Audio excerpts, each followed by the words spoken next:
আজ অনেক দিন পর আলতা পড়তে বসলাম। হ্যালো বন্ধুরা, আমি প্রিয়া। আমার আরো একটি নতুন ভিডিওতে তোমাদেরকে অনেক অনেক ওয়েলকাম। সকাল সকাল উঠে সমস্ত কাজবাজ একটু তাড়াতাড়ি সেরে নিয়েছি, কারণ আজকে আমাদের গ্রামে মা চণ্ডীর পুজো।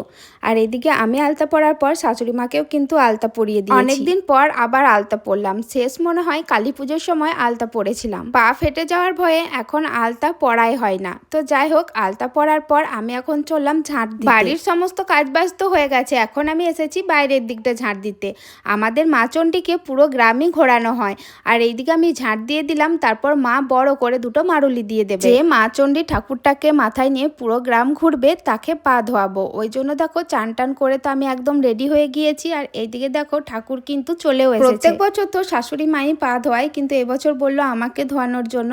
যদিও আমি আরও এক বছর মায়ের পা ধুইয়েছিলাম। তো যাই হোক, দেখো মা কিন্তু একদম কাছে চলে এসেছে। আর যখনই চলে আসে আমার তো হাত পা একদম কাঁপতে থাকে, কেন জানি না। মনে হয় যে ভয় করব না বা ভয় লাগবে না, কিন্তু যখনই মা সামনে আসে হাত পা একদম পুরো কেঁপে যায়।